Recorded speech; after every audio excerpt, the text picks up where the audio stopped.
I hated them. No, hate is not the right word. I pitied them during the rare occasions when I actually paid them any attention. So small and soft, the arrogant fools thought they would manage in a real war. They were mistaken. After the first few rounds of casualty lists and mental breakdowns, they thankfully agreed to stay back and let real warriors handle things. So long as they stayed out of our way, I was happy. Weak races are an irritant in war. In my culture there is the noble class, the warrior class, and far down the bottom of the pecking order is everyone else. This has been the way of things for centuries. There was little need for peasants to do anything other than feed the Commonwealth. When we incorporated them we expected the same. A new swarm to supply the eternal machine. We were wrong. I had little experience of anything outside war and duty. This was my life. It was my life until I fought on the human front. Incorporating them into the Commonwealth meant we were obliged to help, and so we did. We held colonies and patrolled the border. So many died for this damned war. I expected the humans to charge headlong into battle, or to cower behind us until the war was over. This was the way of things. I hadn't expected to find a fourth class. It started when I found myself on a bombed-out shell of mountain range, with my leg shredded and too far from my lines to crawl for help. I accepted my death. To die for my emperor was a great honor. Irritatingly, my honorable sacrifice was interrupted by a damn human pulling me to safety. He waved off my attempts to make him run away. As his small frame desperately tended to my wounds, I thought he was insane. I was partially right. Before long, I had made it back to some kind of medical center with the help of some other humans. If they insisted on taking part in battles, then I could settle for this. They seemed rather skilled at triage. I had to admit they had their charm, even when covered in the blood of various other warriors they'd saved. I even caught myself checking some of them out. At the time I feared I'd be caught and punished, as is common with deviant warriors. But they took a very relaxed approach to such emotions. When they told me I'd be wounded for life, I had wept. This would be my end. No leader wants a soldier who can't run and fight. I would have hidden away in some corner to decay if it weren't for that damn medic pitying me.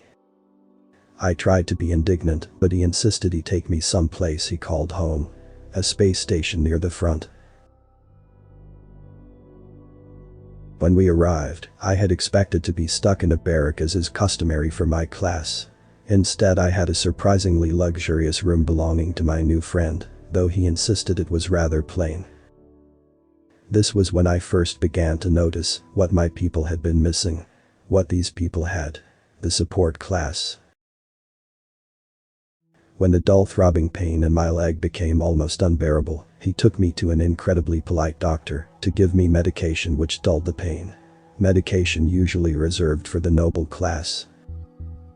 I tried to offer my services to repay the debt, but he assured me it'd be fine. There was no debt to pay.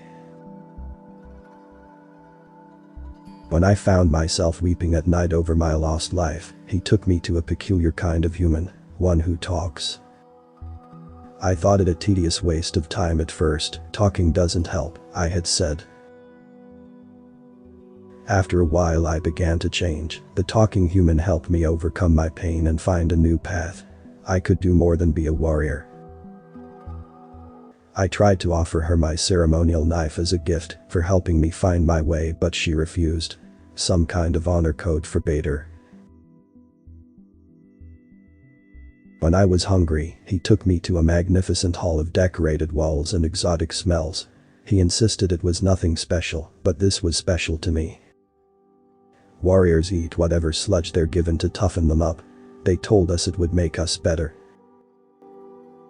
I readied myself to fight the other humans for the right to eat the best food. But my friend simply laughed and assured me there was plenty for everyone. He led me to a comfortable bench fit for my size, and we ate in peace. This is what my people were missing. When my leg began to ache again, he took me to another medical center, this time one for physical therapy. I didn't expect much from such a small creature, barely reaching my upper chest, but they certainly impressed me.